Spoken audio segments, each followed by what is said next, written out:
pun ketemu lagi dengan channel Nisa Meminta bersama saya. Ikutin terus keseruannya ya. Jangan lupa untuk like, comment, dan subscribe. Mamam. Bismillahirrahmanirrahim.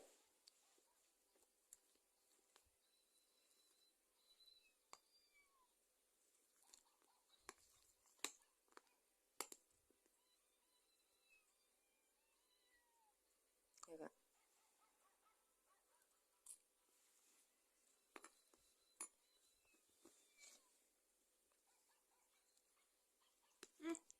Aku enggak.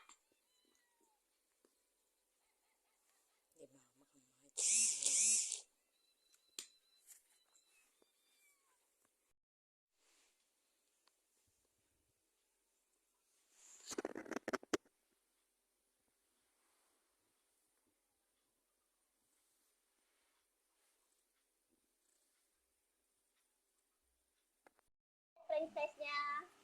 Franchise-nya Alfamart, Indomaret, itu kan franchise ya, kita beli franchise-nya ataupun Starbucks segala macam itu franchise. Itu modalnya besar nggak? Besar banget ya, nggak ada hitungannya. Ratusan ribu boleh nggak? Nggak bisa, minimal ratusan juta, bahkan M-an ya. Terus yang kedua harus punya skill, iya. Yang harus punya skill, misalnya kita serba atau apapun, atau kita ingin membangun makanan, franchise makanan, kita harus punya skill, kita harus mengerti tentang makanannya. Ya, bagaimana mengolah itu ayam itu menjadi ayam ternak, kita harus tahu ya. Terus harus punya produk, benar. Kalau nggak ada produk apa yang mau dijual? Terus harus punya tempat, iya nggak ada orang jual franchise di dalam online atau di dalam handphone tuh nggak ada, pasti dia ada kan tempatnya. Dan juga harus punya karyawan, iya.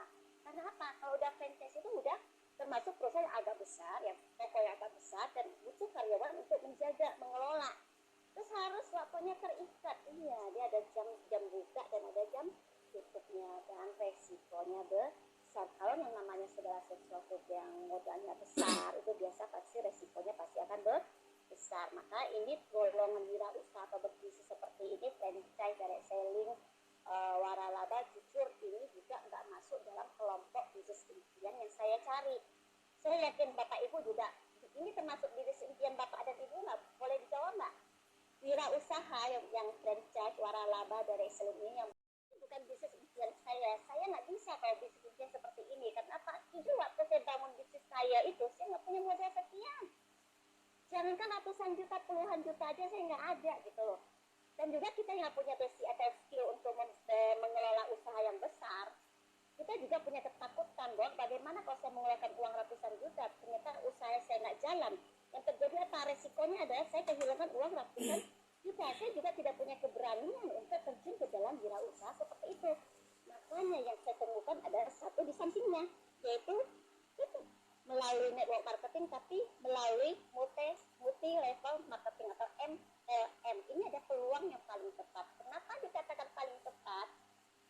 Adalah bisnis impian saya. Kenapa dikatakan bisnis impian? Karena pertama, coba dibaca, modalnya kecil, hasilnya besar, atau unlimited, atau tidak terbatas. Nah, ini impian saya, gitu loh. Kan manusia kan serakah kan? Manusia tuh selalu nggak mau rugi. Keluarnya kecil, dapatnya besar. Nggak mau keluar besar, dapatnya kecil. Pokoknya saya keluarnya kecil, dapatnya harus besar. Ya itu udah sifat aslinya, sifat dasarnya manusia, termasuk saya pribadi. Terus siapa saja boleh bergabung. Nah, ini saya lagi. Kenapa dikatakan saya lagi? Karena saya bergabung di MLM ini ya, itu dikala saya sudah berkepala 4 usianya, 40 tahun ke atas. Ya, sekarang udah 50, 40 tahun ke atas, otomatis peluang saya untuk bekerja di luar sana itu tetap ini. Karena apa sih nggak punya basic apa-apa, saya nggak bisa apa-apa. Saya hanya tahunya dulu saya sekolah semia ya tadi ya, lulusan semia, tapi saya ngambilnya jurusan akuntansi, tapi itu nggak dipraktekkan ya. Keahlian saya hanya itu, dan keahlian lainnya yang dibawa dari lahir itu, keahlian saya itu adalah mengurus rumah, masak, ngurus anak, ngurus suami, ya itu yang yang saya bisa ya. Terus tidak perlu tempat tertentu. Nah ini lebih enak lagi, kalau perlu tempat tertentu saya harus ke toko tiap hari. Nah ini yang jadi dilemanya kita sebagai ibu. Kalau saya ke toko, ke pabrik ya, ke kantor, terus anak saya di rumah sama siapa? Ya, anak saya tinggalkan sama pengasuh. Aduh, kejadian sekarang luar luar biasa kan, yang baru kemarin ada artis luar biasa cukup terkenal selebgram atau apa ya, yang anaknya sampai di apa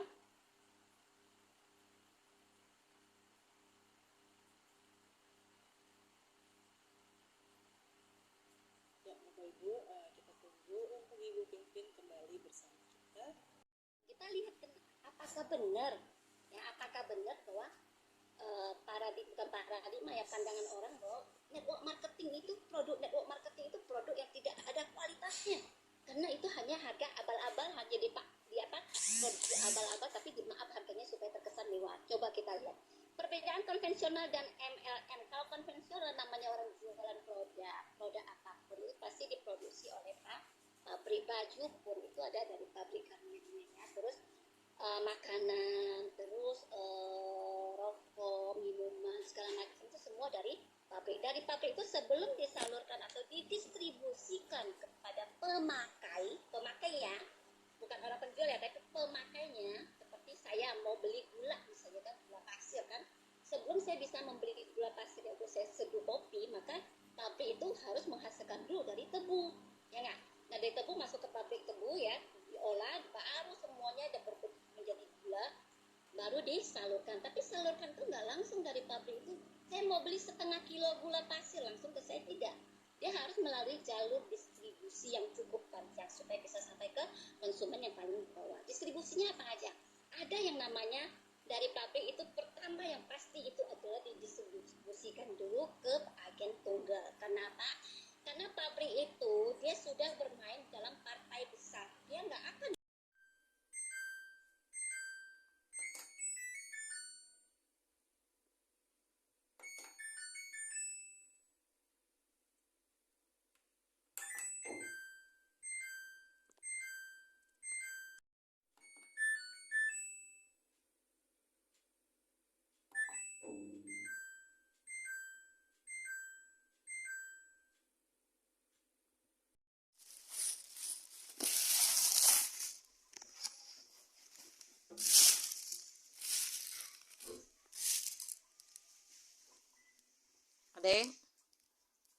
Adek, mau nggak?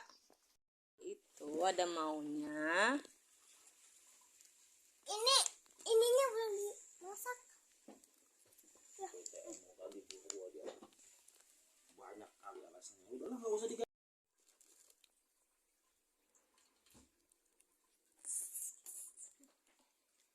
Enak deh.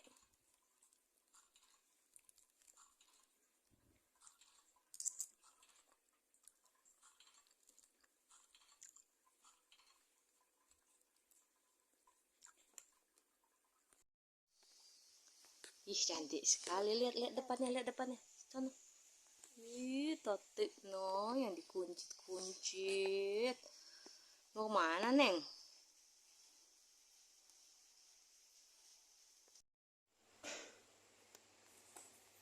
Wah, ini kecil-kecil deh, enak deh.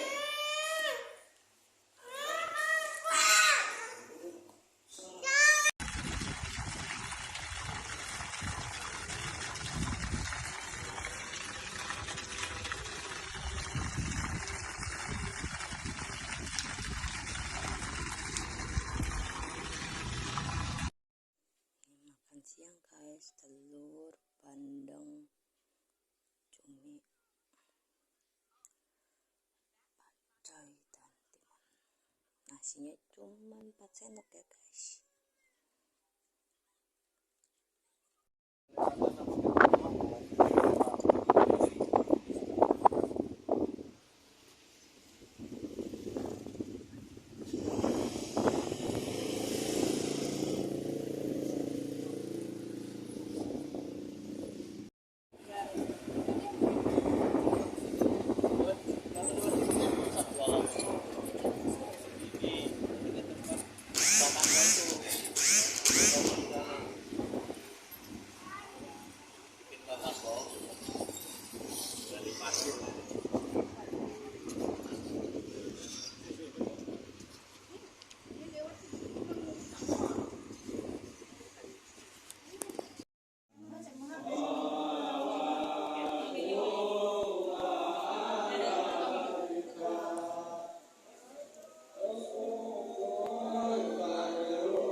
Gado-gadonya belum.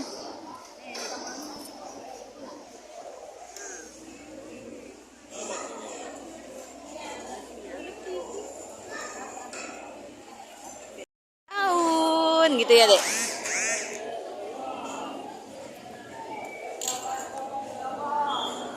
Abang mau apa lagi? Ini.